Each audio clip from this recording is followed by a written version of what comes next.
In this podcast episode, we're going to talk about how much money you can actually make in your detailing business and why that's completely up to what you do. Stay tuned. And welcome back to another podcast episode. We're actually in the shop office now. So I moved all my things from my apartment office to the shop office. And that's why there is a different background here. If you're watching on YouTube, if you're listening to this on audio, nothing's changed. Hey, what's up? How you been? I missed the last 2 weeks just because we were quite busy with work and a few other things were changing around. So that's why I hadn't posted a episode in the last 2 weeks. Last week was very busy. I think we made 4,200 last week. It was so that was a little busy. This week is gonna be a little slower. But obviously the plan is always to keep it growing and try to keep it at a more consistent revenue. But hopefully I can record like 3-4 episodes today, and then I can kind of just sketch those out. Anyways, so in this episode, let's talk about how much money you can make in your detailing business. I have my notes pulled up here on my screen if I need to reference them, which is literally just 2 talking points. But yeah, so I actually dislike the question of how much money can you make with detailing, right? Because it all comes, and not just the detailing, it's literally with any business, any service, any product, any industry, any vertical, any market, any like it always comes down to how well you execute on your business, right? Like, is there money to be made in detailing? Yeah. Is that any different than pressure washing? Is that any different than HVAC, than plumbing, than electrical, than contracting, than roofing, than than building or retaining walls, or doing dentistry, or being a lawyer? Or is it any different from being an accountant or being a mechanic, or being, like, you can make money with whatever you want if you know what you're actually doing. And if you ask the question like, well, how much money can you make with the business? It's like, dude, how good are you at executing? How good are you at maintaining a plan for the next 10 years? How good are you to adjusting to set plans day in and day out? How much can you tolerate of, taking on the pressure and the stress, and how big are you trying to grow it? And how much money do you have to work with, and how much time do you have to work with, and do you have anyone else helping you, and who's your support group, and who are your friends that are keep on pushing you to do more, and what are you proud with, what are you willing to settle on, right? Like, it's not just saying, well, how much money can you make with it? You can make however much you want if you know what you're doing. But if you're playing the small game, if you have this kind of scarcity mentality, if you're kind of always seeing things in a negative light, and things are always like kind of getting in your way, and you think that's like actually kind of slowing you down, or kind of hindering your performance, you're not going to make much, right? Is $5,000 a month a lot for you? I would hope not. But is $5,000 a lot for you? Is 7,000? Is 9,000? Is 12,000? Is 15,000? Is 18,000? Is 20,000? What is a lot of money for you? Like, for me, when we hit 20,000 a month, I was like, dude, I don't care about this. I don't care about the 20,000, right? I would like to see this at 35, 45,000. 20,000 meant nothing to me, right? It was great that we accomplished it, but in the grand scheme of things, I was like, dude, I'm not worried about 20,000. Like, I don't want to rest on my laurels of 20,000, right? To someone else, it might say, hey, they hit 8,000. They're like, ooh, if I can maintain this, then I'll be set, So it all comes down to your personal preference, right? What kind of goals do you want in your life? What kind of lifestyle do you want? What do you want to support? What do you want to do? How many days do you want to have off? How much stress do you want to take on? How many days do you actually want to work, or how many times do you want to travel throughout the year? Like, all that is gonna determine how much you can actually make, right? Because you don't have to go for like these super ambitious big goals of 40,000, 60,000 a month. Like, no, like, you don't have 8,000 could be enough for you, right? And there's no right or wrong answer, right? Who's to say that 8,000 isn't more than enough for one person, and 18,000 per month is more than enough for one? Like, you can't judge anyone off of like, oh, that's too high or that's too small. It's just, what do you want out of life?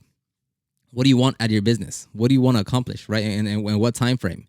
So with any industry, detailing, whatever, you can make however much you want. Now, the bigger the goal, the higher you want to go with the revenue. Yeah, it's gonna take a separate level of work, commitment, and resources, right? Like, if you're trying to go for those higher numbers of, let's say, I don't know, let's just say past 10,000, right? Because 10,000 apparently is like a magic number. Let's say past $10,000 a month, okay? You're gonna need more things going on, right? And I would always recommend, yes, you're gonna need a team. Maybe that's one person, maybe that's three people. I don't know, but you are going to need a team. Do not have the mentality of saying, "Oh, well, I'll just do it all myself. I could just work a little harder and I can do 10,000 by myself." It's like, yeah, I mean, sure. I'm sure you can. It's just if you want to keep on growing and you want to keep on hitting those bigger goals, sooner or later, which I would advise sooner than later, is you're going to absolutely need a team.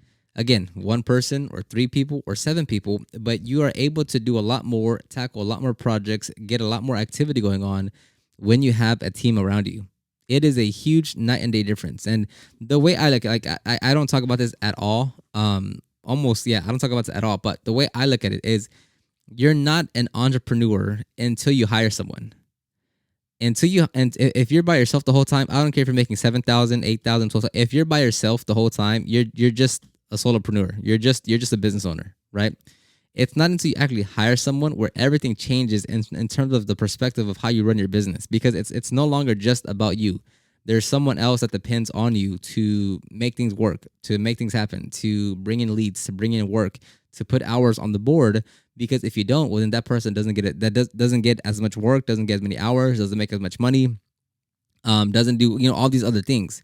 So for me, I would say like it like if for me, it's like when we started actually hiring people, that's when things changed, because now it was no longer of like when it was just me, it was like, okay, well, I can hit these numbers, I can hit these goals, and you know, great if I do, but if I don't, it's just me, right?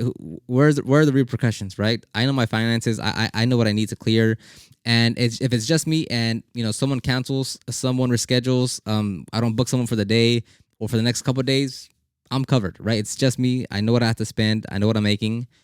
But when you have someone with you and someone doesn't book, someone reschedules, someone cancels, it's not just you anymore. It is now you and that other person. And as you continue to grow, you're gonna get a what? Maybe a bigger van, maybe two vans, maybe a shop, right? So then you have actual expenses that you have to take care of. And like to me, like I would rather, like, instead of always thinking about, how can I keep things the absolute minimal to not have expenses, to not have to hire anyone, the way I look at things, because that's just like that's where I want to go, right? It's just like, what do I have to do to just, instead of focusing on how do I minimize the expenses, although that's always like a thing, right? Like, don't, you just can't go all over the board with expenses, but at a high level overview, it's like, instead of worrying about like how much we're spending, it's like, well, how much can we make so that what we're spending is minimal to the revenue that we're making. But as you continue to grow your business, you are going to spend a lot more money. Like, there is no way around it. If you're actually trying to grow a business and grow a team and keep on pushing to that next level, to whatever level that is, you're going to spend a lot more money. So if you're going from, let's say, 4,000 to 6,000, let's say the increase in money you have to spend to get there is like 1 point. I don't know what that means. Just try to keep it relative here. Let's say to go from 4 to 6,000, it's like 1 point that you have to spend, that you have to put. And then from going from 4 to 8,000, let's say that's 2.5, right? 2.5 points you have to put in. And then let's say you want to go from, like, let's say 10 to 20,000, right? You're putting in like 5 points now, because it's just that you're going to need more. You need more everything. Like, if you have a shop and a van, okay, well, the shop needs everything and the van needs everything. So each one needs an extractor, a vacuum, a polisher, whatever else, a water tank, a pressure washer setup, like, each one needs all that. And you have to build it out, because obviously you're going to have to go, you want both working at the same time. So you need to spend money to get that going. Outfitting a van, outfitting a shop, getting shirts and hats for your team members, like payroll, taxes, all like that, all is actual expenses that's just going to keep on piling up. And like at face value, it's like, man, like, do I really want to spend that much money? Do I really want to spend that much time, when I could just be by myself? And again, it just goes back to your goals, right? How much money do you want to make? Right? If you're like, man, it'd be cool to make 20,000 a month. Okay, well, you got to have the mentality of making 20,000 a month, right? It's not gonna come at you on your lap and say, hey, yeah, just here, like, minimal expenses, don't hire anyone, and you can make 20,000 a month, right? It's whatever you want to do. It's whatever you want to make of it, right? Do we have to have a team right now in order to reach our goals? At this point, yes, of course, right? Like, there's no way around. I couldn't do what I'm like. I would not be making this podcast and uploading YouTube videos and doing things like that if I didn't have a team to help me with everything, right? It just wouldn't happen. It could not happen because I want a lot of activity. I want a lot of movement. I want a lot of things moving at the same time. When you're just one person, right? When you're just one person, it's only limited to what you're doing at that exact time. And that's it, right? So let's say when I was by myself, like let's say 3 years ago, then I would go out to the field. So I would schedule the customer into the calendar, right? I would pack all my things. I'd get up my equipment, my gear, and my camera gear, and I would go out to the field. When I go out to the field, I greet the customer, I talk to the customer, I work on the customer's vehicle, and I'm recording the video. I'm recording the detail to publish a YouTube video. So then I'd finish the detail, I'd accept payment, I'd get all my stuff and get back in the van, go back home, unload everything, clean everything up, load it again, then go into to my room, get the footage, and then start exporting and editing the video and then publishing the video, right? That was a typical day. That happened for many years. And now the way that looks, because I want to keep the momentum going. I want more activity. It's like I just want more things moving at the same time towards a singular goal that we want. And now it's okay. Like for going out to the field, I don't do that anymore because we have a team. So the mobile team preps the van, gets everything ready, goes out to the field, talks to the customer, does the customer's work, accept the payments, and comes back. When I shoot a video, depending on the video that we're shooting and how complex it is, not complex, but like as far as what I want done with it, I'll take a few videos per week and I'll edit those, and then I give all the other videos to my editor, and he edits the videos. Again, I want just a bunch of movement, right? So that's the whole point of having a team. Like in the same day, within the same like 6 hours, like let's say 8-hour work shift, right? 2 cars are being done in the field and accepting payment. The editor is editing 3 or 4 videos that day, and I'm shooting 3 or 4 videos that day. That's all happening in 8 hours. And on top of that, things get compounded. In the field, everyone has a GoPro so they can film the footage outside. So not only are they working outside, but they're getting, and it's not super complex what they're doing. They know the exact instructions. It's just getting good footage that they can. But they're out there getting footage. That way, when they get back, I'll review everything, and then I'll be able to make videos off the footage that they're getting. Right, so there's I can make, let's say in an ideal day, like when things actually go right for me, right? Like depending on how many customers we have and all that. But in an ideal day, I can shoot 3 to 5 videos. I can edit one, and the editor can queue up 3 or 4 videos ready to edit over the next 2-3 days, and that just keeps on repeating, right? So, and I'll kind of make this go all back together. So like for me, right, I would like to always have. Obviously, on the schedule, I'd always want 3 to 5 vehicles on the schedule, right? So hopefully we can aim for $700 to $1,000 per day, $700 to $1,000 per day, right? And I would always I would ideally like to publish 1 video per day on both the Proper Care YouTube channel and the Detail Groove YouTube channel, right? And I would like to have at least 3 videos always in edit and always being ready to publish on YouTube, right? So that way, again, like my thing is like there should always be movement. There should never be a day that like the wheel isn't turning. I always refer back to that. Well, I don't know if I mentioned it too many times here on the podcast or the YouTube videos, but like the wheel has to keep turning, right? No matter what happens, who's doing what's happening, the wheel has to keep turning. You never want it to stop, because once you stop, it takes a lot more momentum to get that wheel spinning, right? Just think about like a flywheel, right? Like, you give it, like, let's say it's I don't know, just think about a flywheel or like a Ferris wheel. It doesn't matter. Just think about a wheel. And when you try to get it, like, let's think about like a big one though. And when you want to get it moving, right? The first turn that you're doing, oh, it's the toughest, it's the hardest, it's the one that has just all that. It's basically just stuck where it's at, right? Because you have to give it time to get it spinning. So the first rotation, oh, it's the hardest one. The second one is just a little bit lighter. The third one, okay, you kind of feel it moving now. The fourth one, okay, it's kind of moving now. The fifth one, okay, it's moving now. The sixth one, oh, it's spinning now. The seventh one, okay, now it is going. The eighth one, it is going. And ninth, it's going and going and going and going.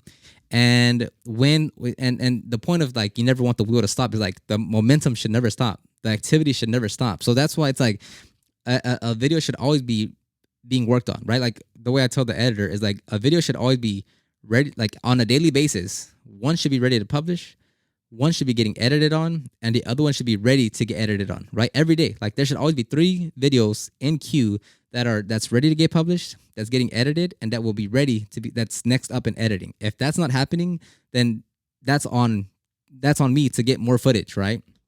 So you never want the wheel to stop. So going back to the question, well, how much money can you? Oh, I thought I had glasses on. How much money can you make in your detailing business? It's like, from everything that I explained, right? Does that not give you the does that not give you the perspective of like, oh, okay, so if he's like this, then obviously he's gonna have a lot more potential and opportunities to make money because there's a lot more movement versus someone that's alone in the garage working from the home garage and just being a solo person, right? Like, do you see the drastic difference between the two? Because with the field stuff, like with the mobile team and stuff, we call them a mobile team, but they work out of the shop too. But what I'm saying is, like, with the mobile team, that's replicable. If I get another van, hire 2 other people, that is now 2 vans going out there. If I hire 2 other people, I can keep them here at the shop. It's a replicable system as far as how much money can you make. Well, if I keep on repeating that process, I don't know how much I can make. It's just more than what I'm making right now, you know? So like make whatever you want out of it based on your skills as a human being and what you're willing to accomplish and what your goals are. So I'll end the video right here. How long was that one? That was 16 minutes. That was 16 minutes of me talking straight. I'll end it right here, and my computer just enough. I'll end it right here. You can, if you're watching this on YouTube, you can check the description box down below for the ultimate guide to start your detailing business. You can follow my other YouTube channel, Proper Care. That's where I focus on everything detail related, how to detail, how to clean. And I do challenge. I've done one challenge so far, but I'll be uploading another challenge. Those are pretty fun. Which I will be I'll get better at making up the challenge, because like on the one that I'm gonna post right now, it was like cleaning a wheel in under 5 minutes, and I did it pretty easily. So I need to get better at making the challenge almost to the point where I'm gonna fail. But if I just move triple time, like if I move 3 times faster, I might be able to get it done. Because what fun is a challenge if you literally, win the challenge every single time, Anyways, you can check the Proper Care YouTube channel, the Detail Groove YouTube channel down in the video description below. And if you're here watching this on the show notes, just check the show notes on Spotify, iTunes, wherever you are, and just see the same links down there. Okay, I'll talk to everyone on the next one. Thank you for stopping by and listening here to me talk. Bye-bye.